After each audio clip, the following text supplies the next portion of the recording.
a friendship that'll never ever end.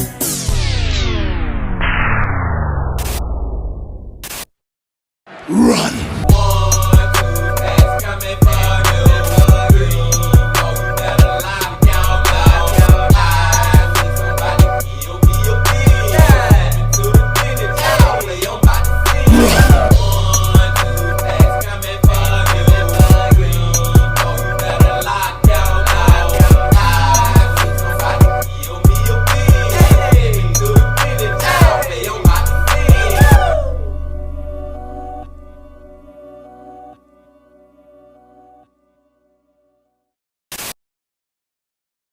It's a beautiful day in the neighborhood.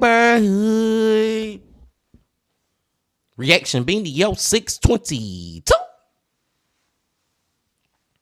In that neighborhood, my brothers and sisters. It is that time to get into another one of these true crime, horror, dark, deep, and mysterious what the is going on type of videos. And today, we are going back to Mike from that chapter. It is always a delight when we get to go back to Mike. And the title of the video is Cops Accidentally Discover a Serial Killer's Body Collection. Now, body collection is just freaking crazy, man. That is just crazy. And I'm wondering, like, did this serial killer, like, keep the bodies inside a house? You know what I'm saying? Stacking them up on top of each other? Or did he have, like, a freaking mass grave or something? I don't know, Bean Team. I don't know. But we're about to see. But before we see, y'all know what y'all got to do. Get whatever you may need. Get what you need, please. It is another That Chapter Wednesday. Y'all got what y'all need. Y'all ready to go? Then let's go. Hey you, and welcome. My name is Mike, and in this old video, it was 2014, and a bike taxi was driving down this remote road at night just outside of the city. And on either side of this remote road lay these crumbling, abandoned factories, little more than cinder block walls and crumbling metal roofs. This area had been a place of rumor for quite a long time at this point. You know, locals would speak about this place in hushed tones about, you know, the disturbing things they heard that had been happening around here. That would become a horrifying reality for this driver when he heard screaming coming from these pitch black buildings on either side of this deserted road. When he began to tell people about this, at first they didn't believe him, but he was so adamant about what he had heard that night, and people had also become worried about, well, there had been reports of a lot of people gone missing around this time. They went out there to investigate. And what they found in these abandoned factories would be pure nightmare fuel. And one of the scariest things about this entire story is it didn't just happen here, it happened in a lot of other places. But before we get into it, please subscribe to see new stories for the dark every single week. Now, let's give it a go. Let's give it a go. And get whatever you may need. And Mike already has answered my question from the title, y'all. These freaking bodies, long story short, short story long, are in freaking factories, and not just one, not just two, maybe 3, 4, 5. I don't know, but we're about to see.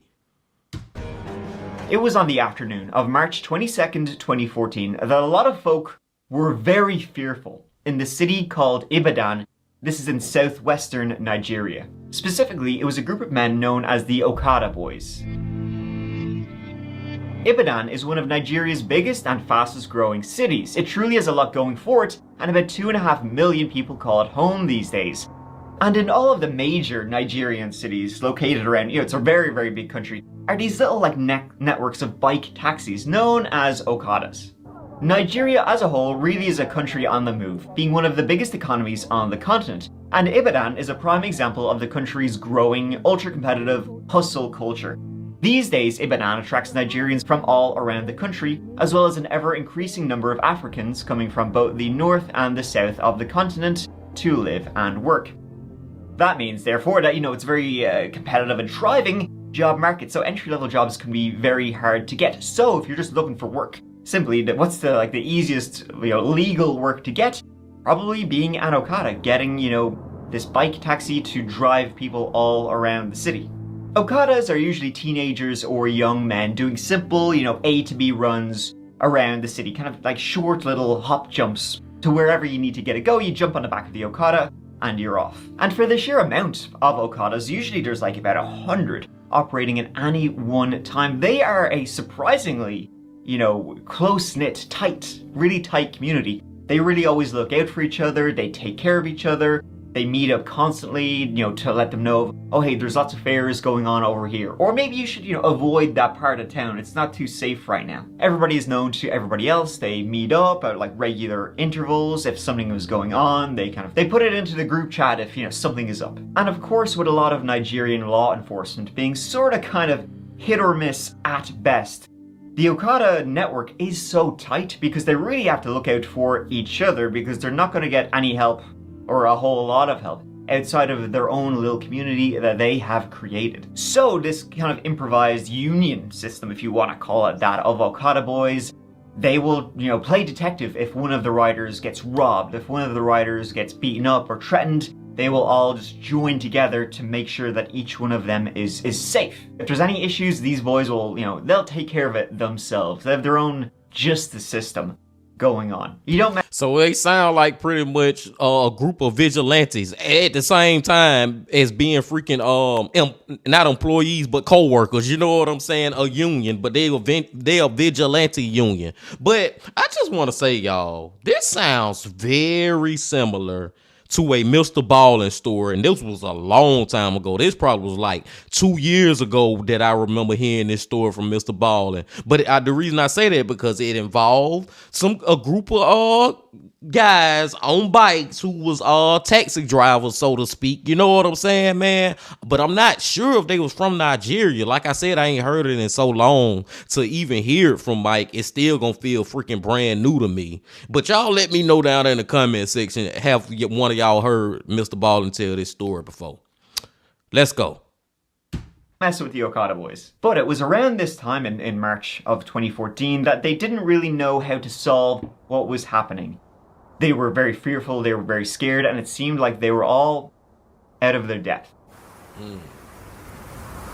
In March of 2014, rumors of suspicious disappearances had been rumbling between the Okadas for a few weeks.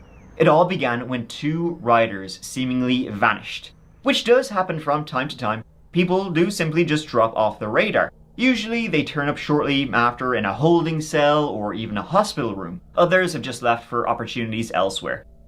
But to just vanish, without a word, and then never reappear, that was concerning. That was always going to, get people's attention, especially if you were part of this extensive but close-knit community of Okadas. They wanted to make sure that each one of their guys was good. So after those first 2 riders vanished, the Okadas of Ibadan, they began to just, keep each other in the loop about what was happening. They would report potential sightings to the other Okadas to just keep an eye out when you're driving through, the myriad maze of streets and back alleys that make up this southwestern Nigerian city. And as is often the case with missing people from, poorer communities, the police aren't kind of too eager to get themselves involved, so once again the Okadas were left by themselves. It seemed like a weird event, but hopefully they would just turn up and everything would be okay.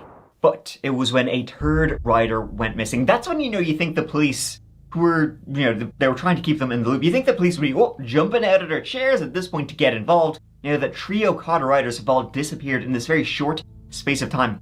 But sadly, that was not to be the case. The police still did not care. And so it was left to their friends and to their colleagues to try and solve whatever weird stuff was going on in the city. It was getting scary now. But right in this 3rd disappearance, they at least had a place to start. But the whole place to start thing kind of made it all more disturbing, to be honest with you, folks.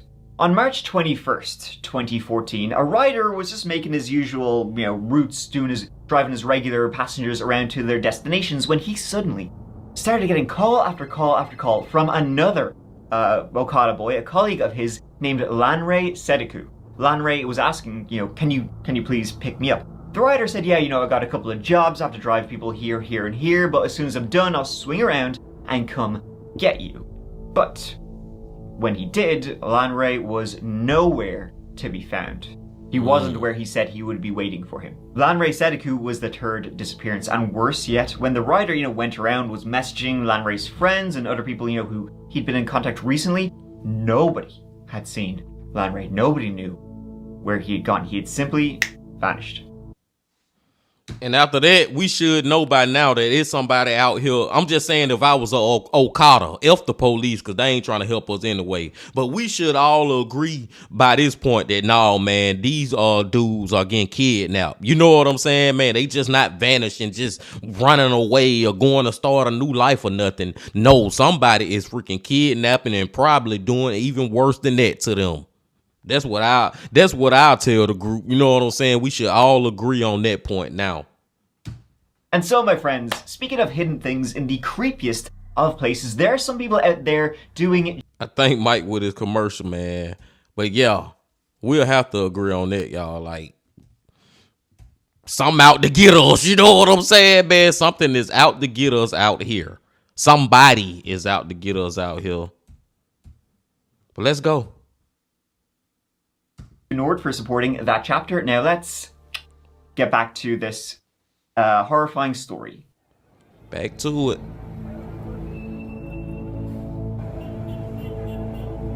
The very next day, which was Saturday, March 22nd, 2014, as Lanray's friends and colleagues and his family were going around Ibadan looking for him, another Okada boy from Ibadan got a call from Lanray.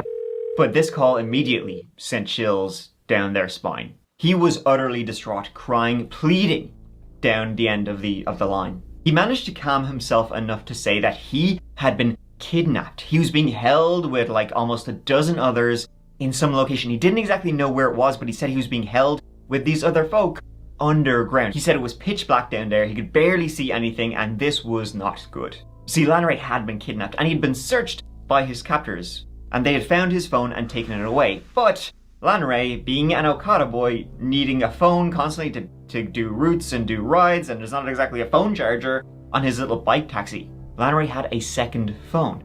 But after his captors found the first one, they didn't bother to check if he had a backup cell phone. So that's how he was thankfully able to make the call to his friends, please rescue me. So Lanray told his friends he was being held in a basement or some kind of like underground shelter type thing, and there was others here too, and the others looked like they had been held here for quite a long time. Some of them were missing limbs. Even many of them were just malnourished. They looked like they'd been starved for weeks. Lanray didn't know what exactly was happening, but he did know that he only had a limited amount of time before his captors came back for him. He was also against the clock here because his cell phone, the battery was dying. Fortunately, if there was one thing an Okada was good at, that is remembering a route. So Lanray was actually able to give his colleagues, the other Okada boys, very specific directions to where he believed he'd been taken to. He had been dragged into some kind of other vehicle, but out the windows he could see specific landmarks. So he had a kind of like a vague idea of where exactly he was being held. He said this was in an area that included a lot of dilapidated and abandoned factories and structures on the edge of town. Using his instructions on the march through these abandoned industrial areas and jungles, his friends, numbering in the dozens at this stage, were able to find the exact location he had described. He had led them to an area called the Soka Forest, which is on the southern end of the city. So they were all marching through this forest, determined to rescue their buddy. But up ahead, in a clearing, they could see what looked like some kind of structure in the forest. It probably had once been a factory, but now it was little more than rubble. Some walls had collapsed, all the windows had been blown out, parts of the roof were caved in. And just as these Okada boys finally believed they found where their friend was being held, they saw a man standing out front. A man armed with a firearm. Oh. And upon seeing the Okada boys approaching this building, this guy with a gun opened up on him. Immediately opened up on him. Shit was getting real. Whatever was happening in this nightmare factory, folks, no messing around. No messing around here. This story sounds so unbelievable, and it gets so unbelievably horrific. This is all a true story. So obviously the Yeah, man.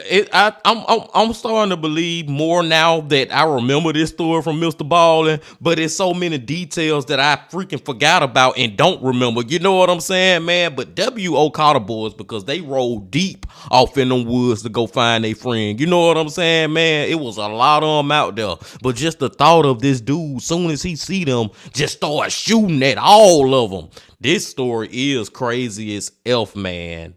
And it reminds me of one of my favorite movies, y'all. Like one movie that I feel like is so freaking underrated, and I can't remember the name for real. It's either called The Collective or The Collection. If any of y'all ever heard of that movie or know what I'm talking about, man, y'all know what I'm talking about. And for y'all that don't know what I'm talking about, long story short, short story long, the movie is about a dude who kidnap people. He kidnapped people and he bring them back to a factory.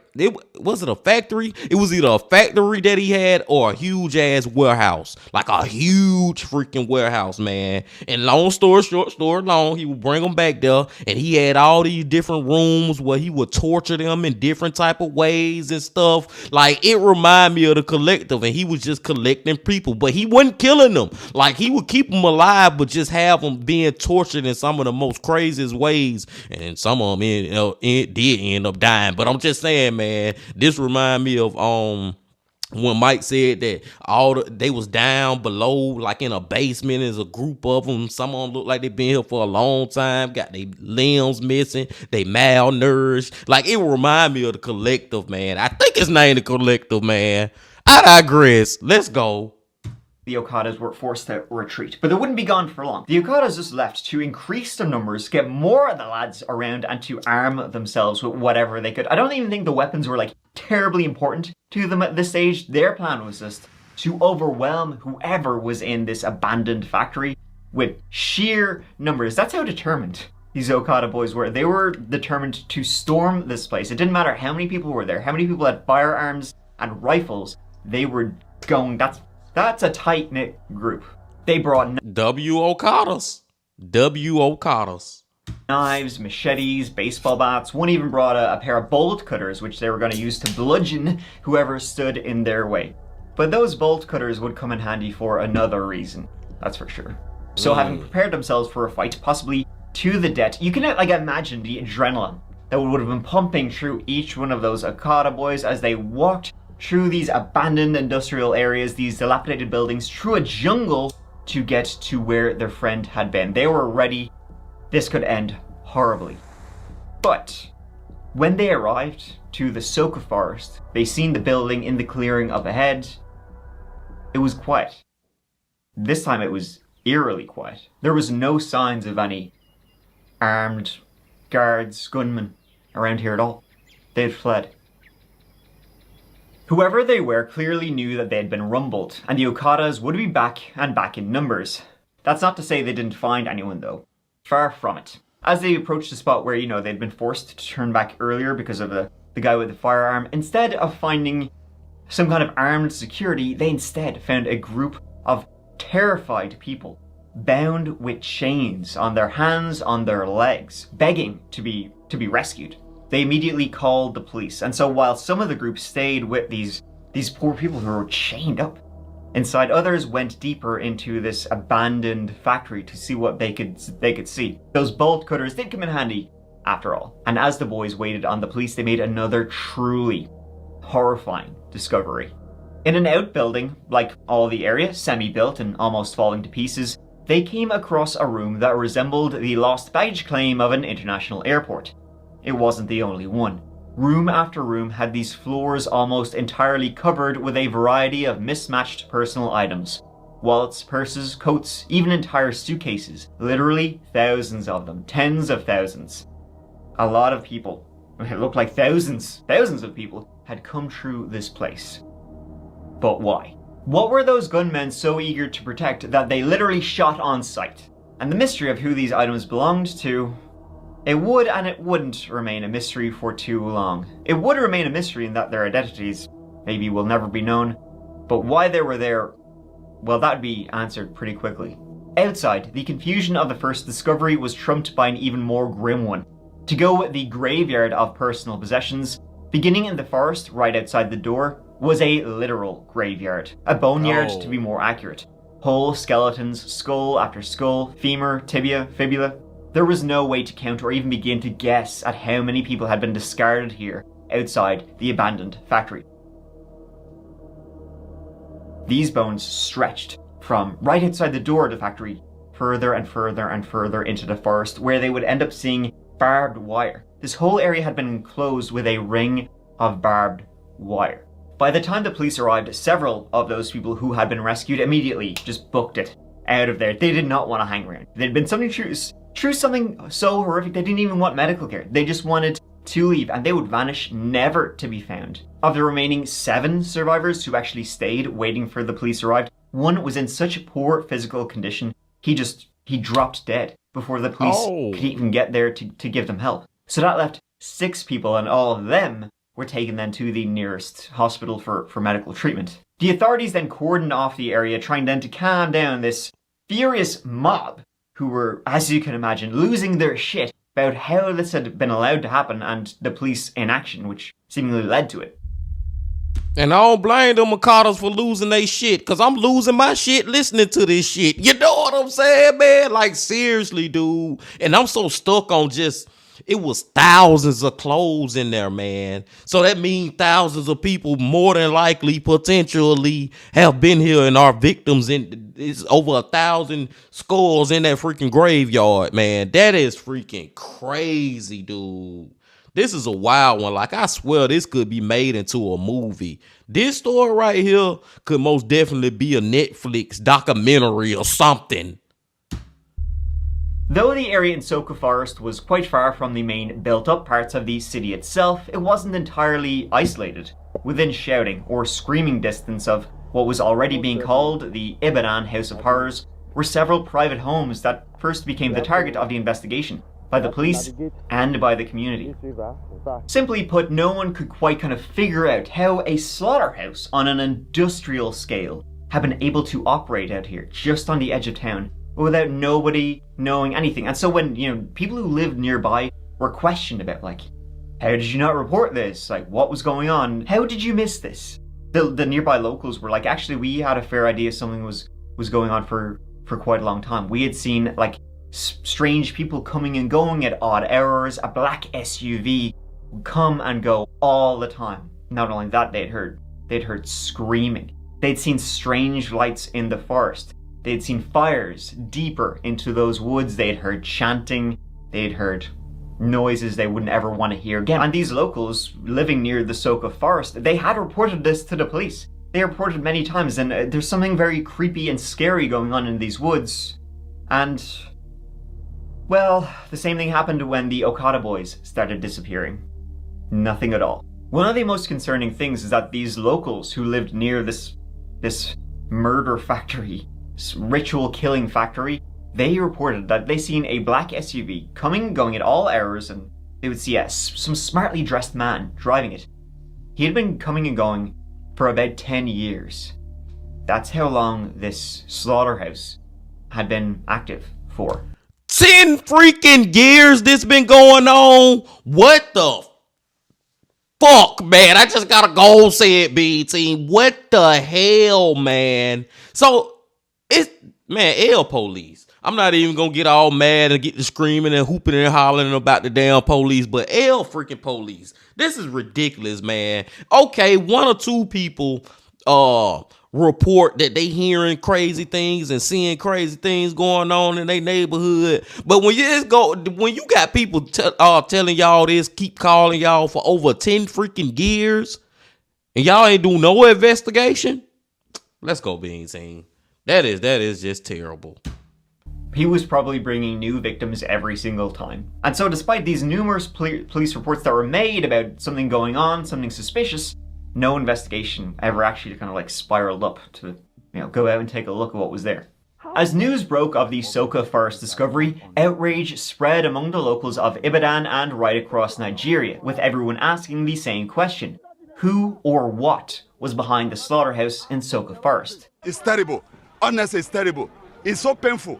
The only suggestion I have for this government is this: except there is community policing, permissible community policing. This kind of thing cannot stop. How the activities of the ritualists had gone unnoticed beats the imagination, especially given that a residential building is just a spitting distance away. Why were, well, I mean, we can hazard a guess from the boneyard, from the items that were discovered, hundreds and hundreds, perhaps even thousands of people being taken to the slaughterhouse and murdered there. And the answer, speaking to items they found there and speaking to some of the survivors, was they were being taken there to be ritualistically sacrificed. This was ritualistic serial killing happening here. The people who ran this whole place would kidnap anyone they could off the street, rich or poor, it did not matter. Take them here in that blacked out SUV and ritualistically dismember them right there. Despite the very vocal outcry from locals that was echoed around the country, there's never been a solid suspect or suspects named. In fact, it's doubtful whether there's ever really been an investigation at all. Don't ask, don't tell. A leading theory about why the government didn't want to investigate the Ibadan Forest of Horrors, well, it was because they were in on it. That's why. People were going missing in the city of Ibadan and the police didn't care. That's why people were reporting it. Hey, I'm hearing screaming, chanting, strange lights, fires coming from this place in the middle of nowhere, these abandoned factories. And the police were like, great, I don't care that this was... Yeah, I'm gonna go with the first theory. I'm gonna go with the leading theory because I was already thinking that, y'all, because it got to the point where it's like, man, you gotta seriously think, are the police in on this? The government, like, seriously, man, like, that's a no-brainer theory that it is very plausible that I think everybody should at least think about. You know what I'm saying, man? Not saying that's it, but boy, that make a lot of freaking sense. All thousands, potentially, of people for over 10 years? Come on now. Just think about it, Bean Team. Seriously, just think about your city or your town that you live in. Imagine if something like this is discovered one day. What you gonna think? The police know, the police the ones who did it, man. Seriously. They either know or they the ones who did it, man. That'll be the first thing to come to my mind. Ain't no way in the hell. State-sanctioned ritualistic killing, sacrifices to something. This case is going to be investigated thoroughly, and whoever is found wanting will certainly go to court for prosecution. But all I'm assuring the people, they should not take the law into their own hands. Nobody knows who did this, and let the police do their job, investigate it, and then whoever is responsible, take him to court for prosecution and possible jail. See, when the horrific situation was uncovered, rather than cordoning off the site, limiting access to only the most necessary of investigators, and bringing in the best forensics teams from around the country, instead, no. Would they do any of that? You know what you would think.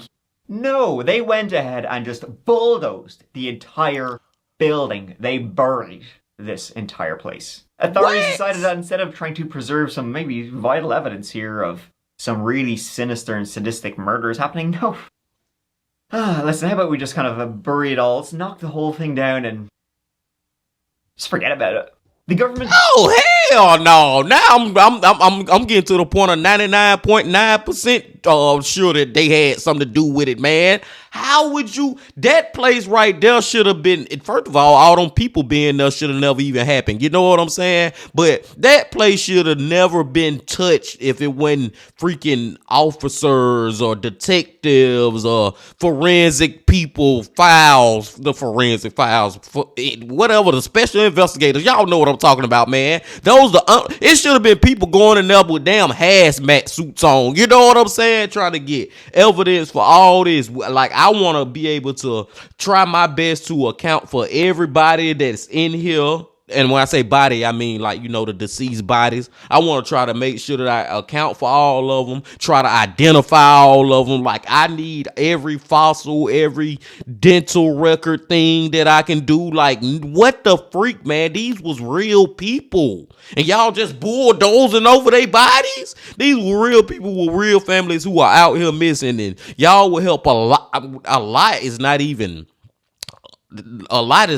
doing it justice. Y'all will help thousands of freaking family members out here come to peace and at least know what happened to their family member or friend or whatever. Y'all get what I'm saying, man? That is crazy. What? I didn't expect that from Mike. Now, I don't remember that from Mr. Baller for sure. I don't remember a lot of this from Mr. Baller, man. Like, and Mike, like I said, that was over 2 years ago. So Mike telling it 2 years later. So I'm pretty sure he bringing a lot more new details to the story too.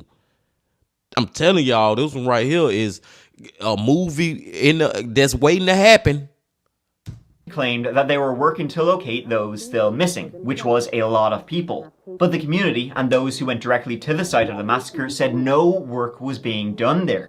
Some said that, the government had brought in, excavators and that sort of thing, in response to the reports of Lanray calling from some underground bunker, that they were going to dig up and look for any tunnels or, basements or whatever. But no, when locals would go, they would see that they were just there, rusting. And so when they were searching around this place, they couldn't find any underground bunker, though, when the locals, the Okada boys, were looking for their friends. They seen these excavators there, sitting there, doing nothing. They went back, as the Okada boys are going to do, look out for their own. They went back, they got shovels, they got everything they could. They started digging, trying to find their brother, who had been calling from some underground bunker. They dug. They didn't find anything. They searched the Soka forest for any sign of an underground structure, but they never found anything. He said he had been taken here, but they never found where he said he'd been taken to.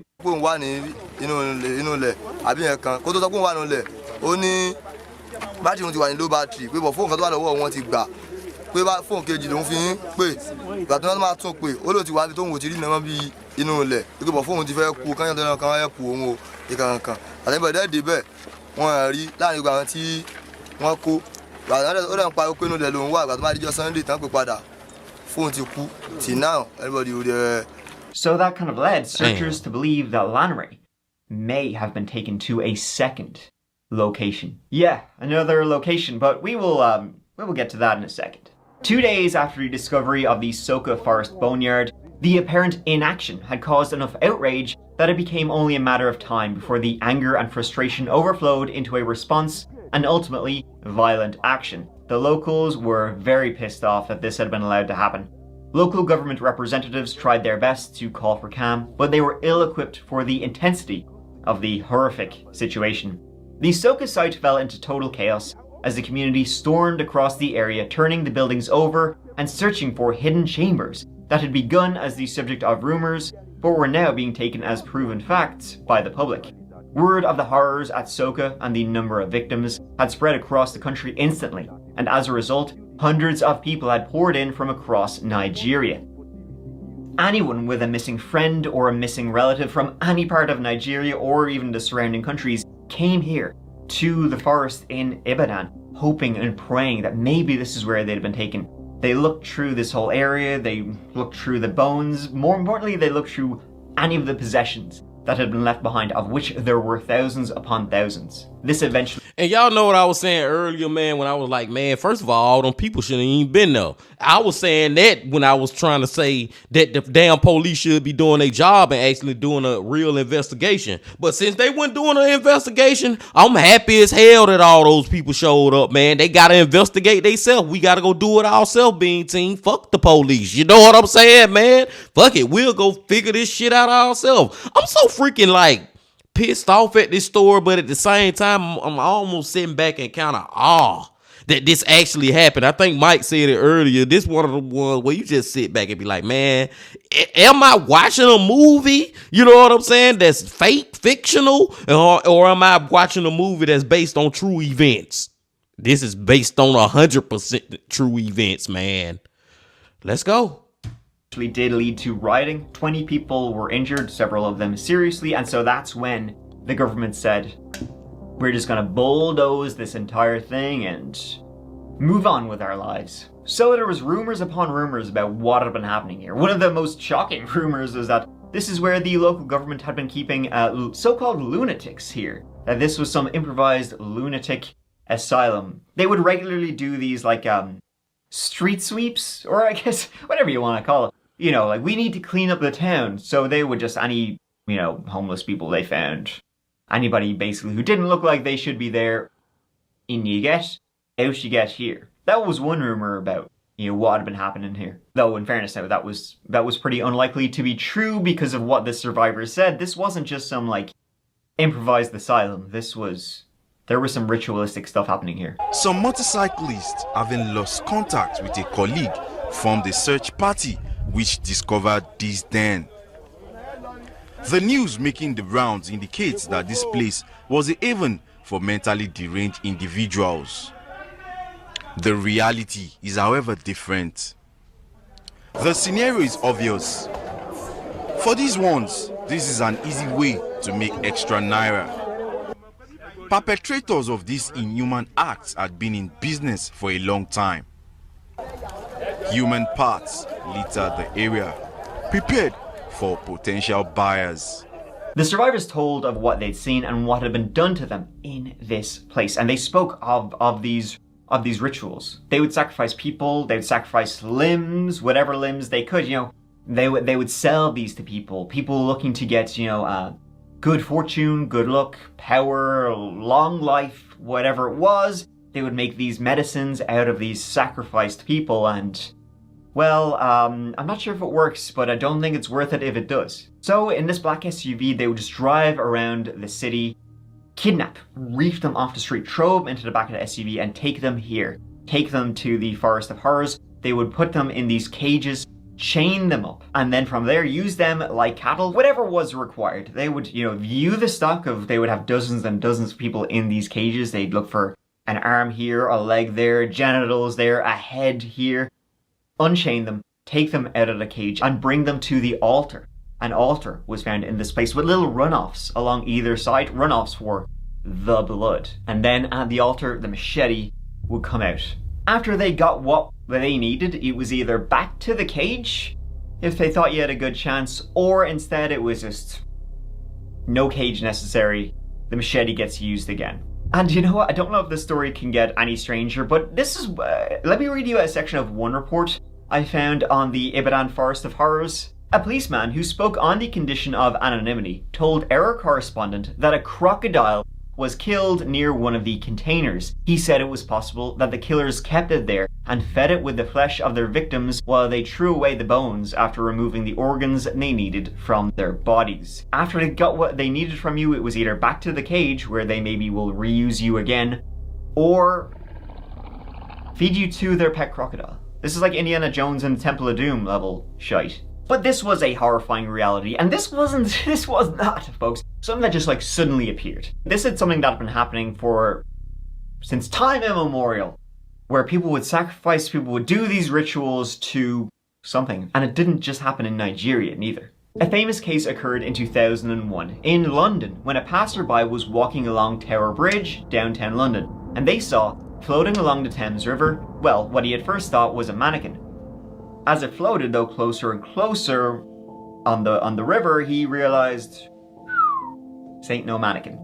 He called the police and they retrieved the remains from the Thames. It was quite simply a torso. It was the body of a boy who they would determine had been in the water for maybe 10 days. Missing were the arms, the legs, and the head. All had been what was described as expertly amputated. This was quickly deemed to have been done as part of some ritual that a young boy had been dismembered. Medical examiners could tell the boy, up until his gruesome death, had been healthy, had been fed well, but that was it. The only thing they had to go on was a pair of orange shorts that the remains had been wearing, and investigating those shorts, it was found that they were only sold in a selection of stores in Germany. Like, they weren't anyone you get anywhere. They weren't like Nike shorts or anything like that.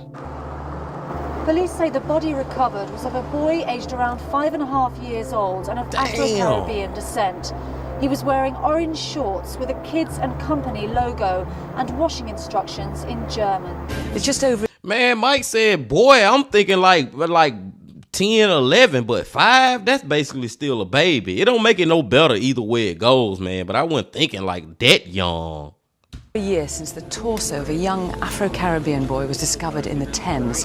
Police named him Adam, and last Saturday they placed a wreath in the river at the spot where his body was found. His limbs and head had been severed, and thanks to information from Crime Watch viewers in our last appeal, police are now sure it was a ritual killing. During the investigation, Met Police travelled to South Africa to meet a shaman, a kind of witch doctor, and no less a person than Nelson Mandela appealed for public help. If anywhere, even in the remotest village of our continent, there is a family missing a son of that age, please contact the police in London. When the medical examiner looked through Adam's stomach, they found a couple of unusual things in there. Well, first of all, they could tell that he'd only been in England for a couple of days. They could tell this by the amount of pollen that was found in his gut. But second of all, his last meal was another thing that led them to the belief that this had been some kind of ritual. They found African clay in there. Round bone, ash, gold, and quartz were also all found in his stomach. And worse than even that was that he had recently been fed 2 plants before all this. One of the plants he was fed was a hallucinogen. The second plant he had been fed was what's called the Doomsday plant. It's called the Doomsday plant because when you ingest it, you're paralyzed, but you can still feel everything that's done to you. Damn. About a year later, all the way up in Glasgow, Scotland, a social worker became worried about 2 young girls she was keeping an eye on. She was concerned for their safety with the woman they lived with, name of Joyce Osagieri. When workers showed up at Joyce's home, they found some very strange things inside once again. Ritualistic stuff, objects, linked to voodoo and such. And they also found in her home, what did they find? Another pair, specifically of those orange shorts that were only sold in a few stores, select stores in Germany. When the headless torso of a young black boy was pulled from the River Thames late last year, police here realized they were entering new territory. That territory being the ritual killing of children in religious ceremonies with their roots in Africa. Today, police from all over Europe gathered to discuss what they believe to be an alarming rise of child sacrifice across the continent. Joyce was soon arrested and claimed to know nothing about Adam, the boy's remains that were found in London. Tracing contacts she had, this led to more people in London who were involved in ritualistic murders. They found videotapes showing them being done. They found animal skulls, liquid potions, and some scary stuff. It seemed clear that there was human trafficking and murders going on, but they never found anything hard linking them to the body found in the Thames, so no arrests were made. All the people in this case were linked with human trafficking from Nigeria to the UK, linked to ritualistic murders, but they didn't have anything hard, that would hold them in court. So eventually all were deported back to Nigeria, which is where they're from, specifically southwestern Nigeria, which is where they would determine Adam was originally from too, right around the area of Ibadan. Man, this ritual killing ish is crazy as ish, Bean Team. Like, seriously, man, I knew ritual killing exists, but it's like, dude, when Mike saying all this stuff and all these details, I'm just sitting right here just like, is this life? You know what I'm saying, man? I don't even know what to freaking think anymore, man. This is just freaking crazy. Mind freaking blown that this has really happened and this really the freak goes on in the life we live, y'all. Man, like, dude, how many damn bodies you gotta sacrifice before your God, or should I say your devil, is satisfied? How many freaking rituals you gotta do? The fact that despite Nigeria being at the forefront of the continent's technological evolution, it's still a country of ancient tradition. And while most of them are harmless and even beneficial to the people and communities involved, there are those who keep some of the darker traditions alive. Overall, Nigeria is a fairly religious country, about 54 to 46% Muslim to Christian. In the very south though, around Ibadan, more traditional religions still hold strong. A lot of these killings are done for pay, with the idea being that, somebody's buying the body parts or organs for wealth, be that physical, spiritual, or financial. Tragically, due to the widening of the wealth gap in Nigeria, ritual killings, they're only on the up and up. In 2022, Nigeria's House of Representatives urged the Nigerian federal government to declare a state of emergency due to the rising incidence of ritual killings in the country. This was after a huge outcry when a teen girl was murdered by her boyfriend and 3 of his friends who they killed her, they burned her head, and they planned on using the ashes in a money-making ritual before they were apprehended. People were absolutely outraged, of course, as you can imagine when this happened. And another outrage was, get a load of this, a politician, presumably desperate, absolutely desperate to win in the next election, he paid $1,000 for a handkerchief soaked in the blood of a murdered person, if you can believe that. There have been known to be surges in ritual killings around election times. Some also believe that the Nigerian film industry, known as Nollywood, glorifies these acts in movies, which, quote, some of our youths seem stuck in the mistaken belief that sacrificing human blood is the surest route to wealth, safety, and protection, end quote. This has actually gotten to the extent that depictions of such have been banned by the government in the spring of 2024. And it's sort of becoming a taboo subject in many places of Nigeria. They will refuse to talk about this kind of thing. They don't want it brought up. As you can imagine, it's pretty horrifying. One document I've seen a few times was a report of a survivor of the Soka House of Horrors. She gave an account of what had happened to her. She said she was just sitting out on her porch one day of her house. She was a wealthy, upper class woman, right? So she would be missed. Police would investigate if something happened to her, but she said she was sitting there, minding her own business on her day off when the black SUV pulled up right outside her house. And a smartly dressed man got out of the car and said he was with the police. She had to come with him. Now, apparently he did flash some kind of identification. Obviously it was bullshit, but she was like, okay, fine, I'll go with you. When she got in the blacked out SUV, she quickly realized he was not police, and they were not going to the police station because they began driving in the opposite direction to the Soka House of Horrors. One of the main things about this account, though, is it didn't happen in Ibadan. It happened in another city. So that meant that the victims of the Forest of Horrors weren't, just like homeless people and the less dead, as they're frequently called. There were people from all walks of life from all around Nigeria. So the victims could be anybody, but whoever had done this could be anybody, and because they were doing it so blatantly, they would just take whoever they wanted in the bright light of day. It seemed just so brazen who they were. They clearly felt like they were above the law. That was again what led people to believe, how could the police have not known this was happening? That there was some kind of government level involvement in these murders. Something else that came from the accusations of a conspiracy was the idea of a vast network of such torture chambers. While Soka was the biggest, it was not the only slaughterhouse discovered. Less than 2 weeks after the discovery of the slaughterhouse in Soka, another house of horrors was discovered in a city called Abeokuta, which is pretty close, only southwest of Ibadan. This house was dubbed a baby factory, with 5 infants and 3 women, all pregnant, being rescued from the building. A heavily pregnant woman had managed to free herself and flee the area, alerting the authorities.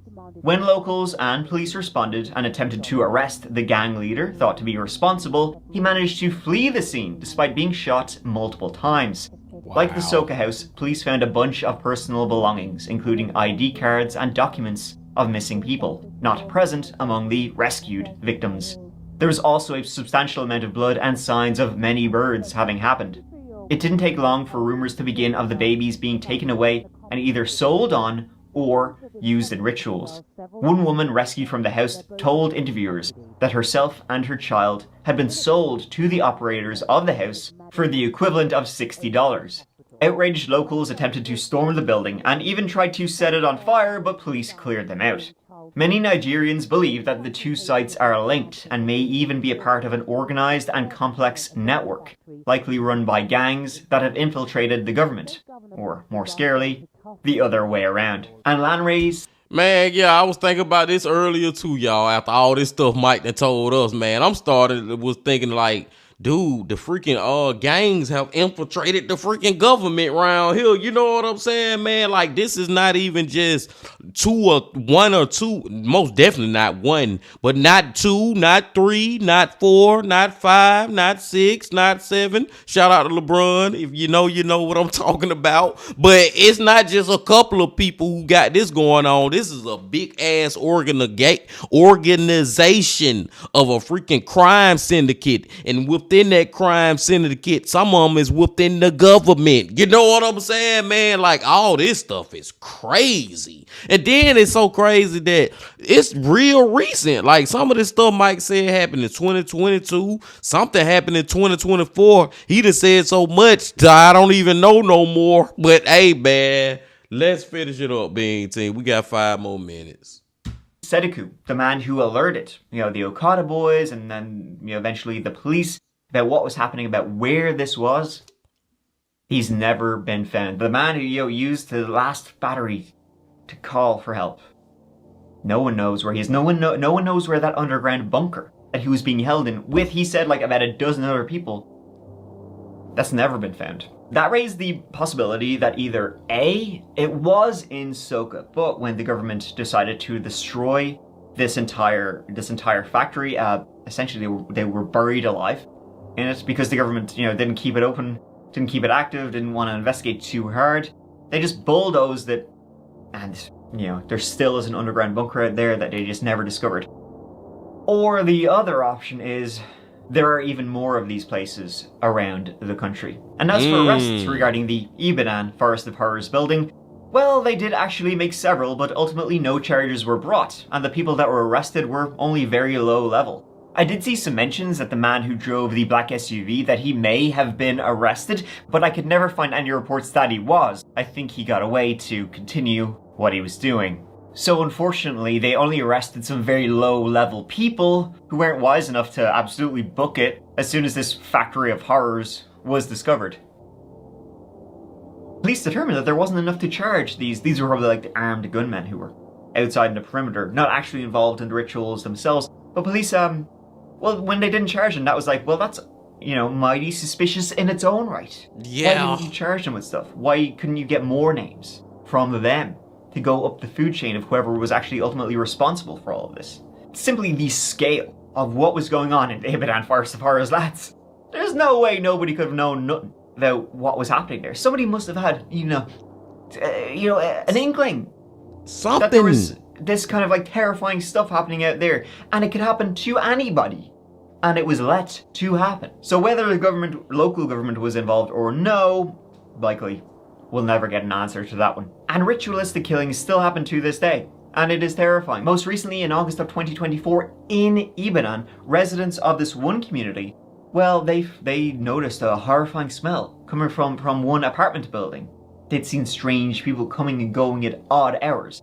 They called the police. The police come in, bust in the door. They find dozens and dozens of, once again, mutilated remains inside these buildings.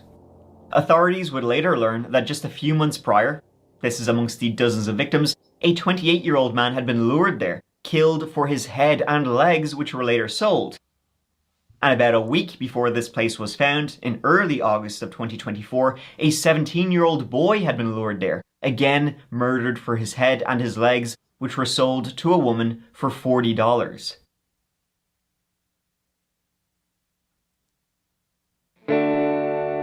So this is still happening to this day. How many more murder factories are out there and operating, not just in Nigeria, but around the world? And finally, for the main site we've been talking about in Ibadan, Forest of Horrors, it has been repurposed since authorities decided to just drive over it with bulldozers and destroy the entire place.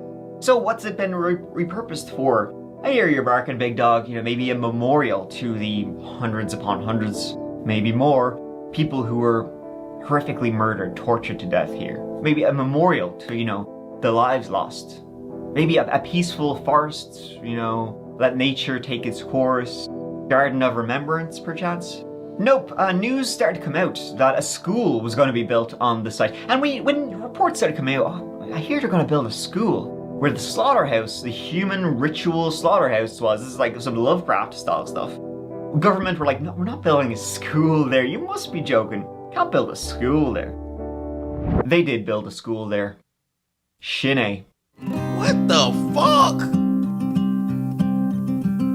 Thank you so much for watching. Oh, time out. They built a school on a burial ground that probably thousands, hundreds, or thousands of people have died at. That's the one thing the government did for this case. Folks, it really means the absolute world that you're here watching this whole video with me. I hope you found it as well, horrifying, but I mean, I guess interesting, shocking, as I did. It's quite the story. As always, a new video is out every Tuesday, but if you're looking for more That Chapter, you can check out the That Chapter Patreon, where there's early access ad-free versions of every video, plus there's a whole playlist of Patreon only videos. There's a Patreon only Discord, so you can check that out. Also, please check out the That Chapter podcast, which releases a brand new episode every Monday morning. You can check it out on all podcast platforms. It's absolutely free, or you can check it out on YouTube, where some more video stuff will be posted in the upcoming time. But until the next whole video, please take care of each other, and please take care of your bad self, because I love you. Mike out. My brothers and sisters, that story right there is one for the ages, man. Like, seriously, man, that's one of the most craziest freaking, and how many videos, what I said we on Reaction Beanie Yo 622? Man, that's at the top of the freaking list if I had to rank them, man. Like, seriously, it's somewhere in the top 10, man. Shit, probably top 5, top 3, man. That is so crazy, and this the real reason and the effed up reason why I say this story is so crazy, y'all. Just long story short, short story long. I don't think we have ever heard of a story where hundreds to potentially thousands of people have been murdered and ain't nobody been brought to justice. You know what I'm saying, man? Mike said some of the little smaller people did it, but even the man in black with the black suit with the black SUV or whatever, he never been really caught. Like, there is nobody who really been held accountable for none of this ish, for real, y'all. Then it's crazy that it's still going on to this day. Mike did such a great job with this video, man. Like, the dude just continued to get better and freaking better and freaking better, man, telling these stories. And like I said, I'm pretty sure that Mr. Ballin have told this story before, but I think Mr. Ballin's story only focused on the Okada boys, but Mike gave us a lot more details. He gave us more examples of ritual killings happening in other places. Like, these ritual killings is happening in different continents. This ain't just a Nigeria thing. It probably, I'm pretty sure it's happening in the damn United States where I live, man. What the freak? This one here got me hype, y'all. My brothers and sisters, the video just got interrupted because I gotta knock at the door unexpectedly, but I'm gonna let y'all go now, man. I feel like I have said enough. I feel like we have been here long enough, and like I said, shout out to freaking Mike. It is always a delight when we get to go back to his channel. And before y'all leave, just please hit that like button, comment, subscribe, and do all that if you ain't did that yet. And remember this: love, peace, and happiness. Stay safe. Don't stop. Keep going. Yeah.